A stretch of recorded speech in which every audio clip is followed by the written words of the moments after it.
Hi guys, and welcome to CryptoDoctors Sessions. I'm Jeff from Crypto Trade Academy, and for those who don't know about us, we've been developing various educational materials about the dynamics of the cryptocurrencies markets and how to trade them. You can check us out on CryptoTradeAcademy.com. As of recently, we've decided to start a series of presentations of various projects in the cryptocurrency space, trying to feel the pulse of the protagonists in the industry at the moment. We decided that initially we're gonna start with projects that originate from Slovenia, where Crypto Trade Academy is also situated. And the first project that we're gonna present is Viberate. Started last year with a highly successful ICO, and with us is Viberate CEO Vasja Veber. First of all, Vasja, thank you very much for taking the time for this discussion. You're welcome. And let us jump right in. So, for a start, obviously, can you present the project? I mean, what are its aims, how will it work, and what are the problems being solved by it? Well, in short, what we're doing is a platform for the global music industry. So we like to say that we're like IMDb for music. So we're trying to get a whole music ecosystem under one roof. We have musicians on one side, and we have promoters, event organizers, venues, festivals, booking agents on the other side. And we're matching the two worlds together. Right now we have 300,000 artists in the database, 100,000 venues, 2,000 booking agencies. We started working on festivals, on promoters, and we grew significantly since our ICO. So when we did our ICO, we had around 30,000 artists in the database, and we increased that number tenfold in 10 months. The platform will then serve as a fundament for an array of apps we're going to build on top of the platform. The first one is going to be out real soon, so we're going to start testing it in Ljubljana. It's already in private beta. It's going to be called Vibrate Tonight, and this is the most thorough and the smartest nightlife guide on the market. So if you want to know where to go out in Ljubljana on Friday night, you're going to open Vibrate Tonight. I'm going to tell you where to go based on your taste. Because if you're a user of Vibrate platform, we know which artists you like, and we know what kind of music those artists play and where they play, and we match this with our event database and with our venue database, and we can recommend you venues and events that fit your taste. This is something that only Vibrate can do right now. And here's also where our cryptocurrency comes in, because on top of scanning all the biggest ticket providers like Ticketmaster, Eventeam, Skiddle, Eventbrite, we're going to offer smaller venues our own blockchain-based ticketing system. You'll be able to buy your tickets with VIP tokens, and we're also going to give a chance to venues and event organizers to build promotion pools with VIP tokens. So if you have an event this Saturday night, or if you have a venue and you want some people to advertise the event, you're going to have a pool of, let's say, 5,000 VIP tokens, and you say, okay, if you advertise my venue or my event, you can earn tokens. And then people are going to earn tokens. They will be able to buy a ticket maybe for this event with those same tokens, maybe buy them, maybe buy drink coupons with it. So we're creating the whole, like a closed economy for entertainment within our platform.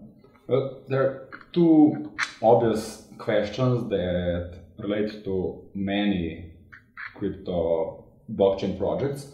One is of adoption. I mean, we will build and they will come is something that often doesn't work out. Yeah. And the other is about technology. And maybe we can start with technology, because fundamentally you're a technology firm. Can you explain a bit more in depth how this ecosystem that will feature smart contracts, what will its architecture be? No, we're talking about two different things. So one of the apps that I just described, the Nightlife Guide, is going to use the blockchain for ticketing, mostly for ticketing. So tickets are basically going to be tokens minted on the blockchain. So if you host an event that has a 2,000 capacity, so you're going to release 2,000 tokens, and each token is going to be bought is going to be basically a token that's going to come to your wallet. And once you enter the venue, these tokens are going to get burnt. So you cannot forge it or duplicate it or something similar that you can do with paper tickets. But when it comes to the other app that we were probably most known for, is the booking app. This is something that is pending. It's going to come to the market somewhere next year. And within the booking app, we're going to use smart contracts to deal with relationships between artists and between the promoters that book those artists. Because those relationships now are usually dealt with paper contracts. Payments get, smaller artists get screwed over for payments, bigger artists sometimes don't show up. And that's why it's important for someone to hold the funds until the event is gone. And we can do this with the help of smart contracts. So this is a kind of smart contract crypto escrow.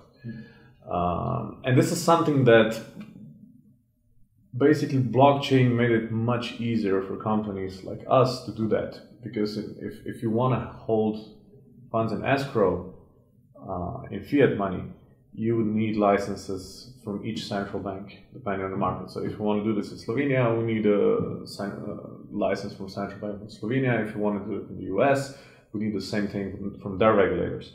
But if you use blockchain, you don't need any licenses because you're not the one holding the funds. The funds are held on the blockchain in the smart contract, so no one is holding the funds. And this is something that blockchain really turned out to be extremely useful. So when it comes to booking app, we're going to use our token to charge commissions, and we're going to use smart contracts to hold the funds, and of course to deal with our relationships. So the artist has their certain requirements, like tech requirements, hospitality rider. We're gonna set the fee, who pays for the transfer, all those technical stuff is going to be written in the smart contract. And in the end, when the event is okay, if everybody is satisfied, then the funds are going to be released to the artist. This sounds like a pretty complicated smart contract, which usually works more in the manner of you send us Ethereum, we give you a token. Mm-hmm. Have you actually experimented with these smart contracts, and how detailed can they be? For example, between a venue and an artist. It's not so detailed because it basically releases the funds when the deal is met. This is everything that. So when both parties agree. When both are satisfied, and releases the funds. Of course, then later on, when this gets accepted as a mainstream way of booking artists, we can go further on. We can do dispute resolution on the blockchain. There are actually already services that deal with that, so we can plug into one of the existing services. So if there's a dispute, you have people who are there to resolve those disputes. Mm-hmm. But Viberate is an ERC20 token, meaning that it functions on the Ethereum network. Mm-hmm. And from how I see it, Ethereum is not really ready for any mass usage whatsoever at the moment. So basically, in a way, you are hostages of Ethereum, or is Viberate free to migrate to any of the other platforms? We're free to migrate to any of the platforms if we choose to do so. Of course, first we would have to take care of existing token holders so they don't get screwed over. Actually, we already got some offers from one of the top 5 chains if we want to migrate there, but we decided not to. But I mean, scaling is not such a big problem here because this is not something that is going on. I mean, we will never do thousands of such transactions per second, or even per minute, or maybe even per hour, because this is still a B2B business model when we're talking about bookings. So I don't see scaling as such a problem. And also, good things take time. If in order to create a marketplace, you first need to create a community that's big enough on both sides in order for those communities to work together. So that's why we're building our database. Like I said, 300,000 artists on one side, 100,000 venues on the other side, and it's growing at a 2,000 profile base per day. Because it's crucial to have a big community to trust the services, because if you don't do that, if you just provide the technology, you're not going to do anything. And those things, of course, I mean, patience here is crucial.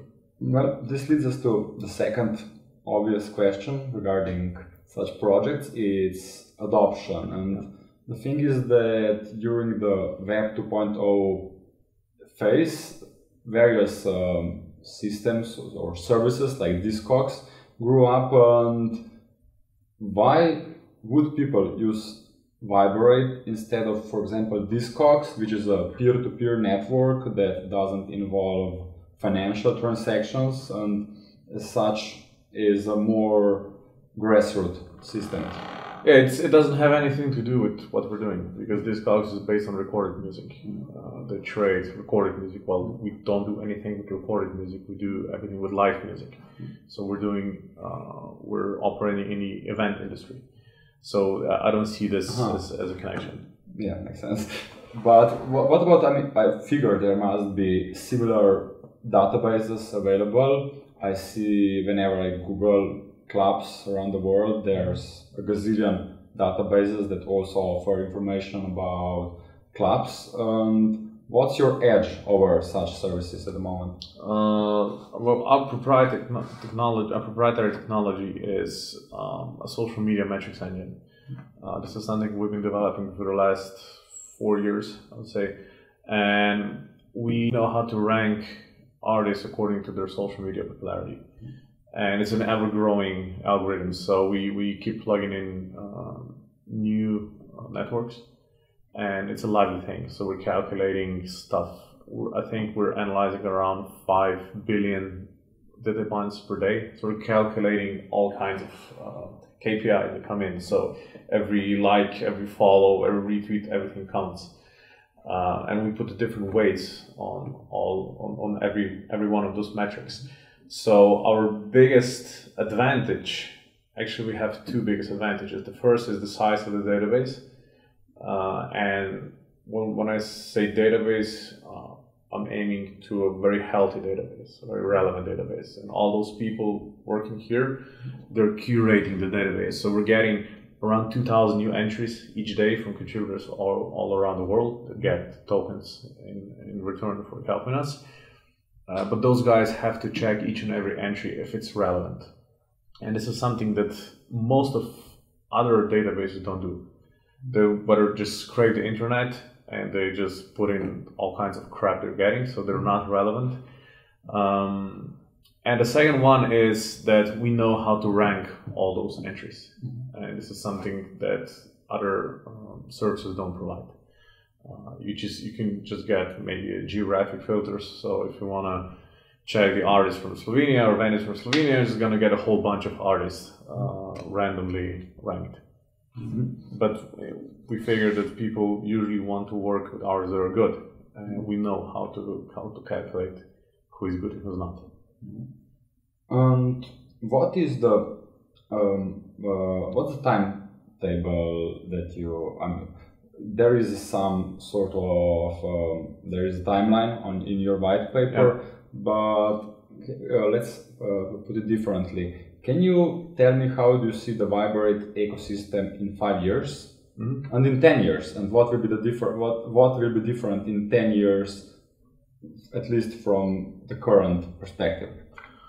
Well, first of all, the database is going to grow because maybe 300,000 artists sounds like a big number, but we know that there are millions of artists out there. And with the pace that we're growing now, I think that we're going to cover millions soon, probably in the next 5 years. The same goes for venues. There are even more venues, so this is just scratching the surface. And after that, I think that we're going to create a standard. So if in a matter of 3 years, if you want to work in music, the first thing you'll have to do is go to Viberate and open your profile, because no one's going to hire you if you don't have a Viberate profile so they can check you. It's the same thing if you have a website today and if you want to sell ads, people are going to ask you, okay, can you send me your Google Analytics report? So this is the big thing that we're after. So we want to become a standard. Once you become a standard, then it's easy to plug in different business models. Even though you as a company have grown quite a lot in terms of employees in recent years, you're still a very small player. So I figured that even though you built a great product, that doesn't necessarily mean the product is gonna actually be used. Do you think that you may need any significant partners to help you with adoption, and what kind of partnerships this should look like? Yeah, definitely. We are already working with partners. So since the ICO in the last 10 months, we managed to get the biggest ticket provider in the world, Ticketmaster. We signed a contract with them. Just yesterday, I signed a contract with the biggest European ticket provider, Eventim. We already have deals in place with Skiddle, one of the biggest UK ticket providers, with Vibrate. And we just keep going. So we keep adding new ticket providers, because what they do is they provide us event info. So right now, Vibrate features around 500,000 events with around 50,000 live ticket links. So you can buy a ticket directly on Vibrate. So it would be impossible to tackle the global market without strong partners, and we are aware of that. And this is a crucial part of our strategy, of our penetration strategy. We're also working with talent agencies. So we're really close with Paradigm Talent Agency. This is the biggest talent agency in the world. They're looking after Coldplay, Ed Sheeran, Sia, all those big guys. And we're going to keep doing that. So the only way to get on the map is to work with the big guys. Well, so what is their motivation, the partner's motivation for signing a contract with you? I mean, do they consider your company as an entry into the blockchain ecosystem, or they just give you data because it serves them well? I mean, what do they get from you? Most of all, they get traffic. Like I said, we have 500,000 events online, so we're one of the websites they're publishing their data in. But most importantly, those companies are always looking for new tech solutions on the market, because live music business is still quite old school compared to recorded music, because on a recorded music segment, streaming services made a revolution. So we have Apple Music, have Spotify, no one buys CDs anymore. This is not the case on the live segment, because live segment has been the same for the last 100 years. But we are a service that is changing that, and this is something they find really, really interesting, and they want to explore opportunities together with us. And most of the companies that we approached wanted to be there when it happens. So they say, okay, we really like what you're doing. We don't quite understand it because it's still blockchain, especially with American companies. It takes time to explain them what you want to do. But they feel intrigued, and they're eager to see where this is going. So they want to be a part of the story. Well, as far as Viberate is concerned, we can finalize with one question. What were the biggest challenges that you come across in the past year or a couple of years that were also the most interesting for the development of the product? Challenges in terms of... Or challenges or obstacles, either in terms of technology or in terms of how the ecosystem is structured. Well, currently the biggest challenge is definitely the bear market. all across the board. So more than 90% tokens are down. Most of them more than 90% from their all-time high, and this is reflecting on the trends, on the willingness of the public to embrace the blockchain. There's much more negative PR than it was at the end of last year, and this doesn't help a lot. So when we were discussing blockchain with any partners last year, it was all good. If you discuss blockchain with any partners now, it's not that good as it used to be. So this is definitely one of the biggest obstacles, especially being in a small country such as Slovenia, where people are, I mean, when things are good, people are very positive about it. When things aren't good on a macro level, not on a micro level, they start pointing fingers, and this is not helping anyone. We just have to live through it. It's a market cycle like any other, and we just have to wait it out. Well, this is going to be the final question. It regards to the market. I know you probably got better things to do than speculate on the market, but nevertheless, I figure that you and your colleagues do talk about the current situation. What is your take on the current trend? Is 5,800 the 2018 bottom, or do you think the downtrend is ready to rumble onwards into 2019? Yeah, that's a multi-billion-dollar question probably. Personally, I think that we're near the bottom. I believe that Bitcoin has a significant advantage that most of other currencies don't have. It's this pure economic logic behind the price of Bitcoin. So if the price of mining of one Bitcoin is, let's say, $5,800, which is somewhere near the truth, if it falls below that price, then it doesn't make any economical sense for the miners to keep running. So they're going to shut the miners down and just go buy Bitcoin. And I think that around 5,800 is very, very high support of the price. Of course, it can go down to zero. It doesn't have any guarantees. But yeah, I mean, we hope that we saw the bottom and that the price is going to keep rising. Well, for our viewers, this was Vasja Veber, who is bullish, obviously. So that's not an investment advice. So thank you, Vasja, for this very interesting talk. Thank you. And naturally, also thanks to all the viewers who remained with us to the end. Also, stay in the know with Crypto Trade Academy. Check out our website and follow us on Twitter at CryptoDoctors.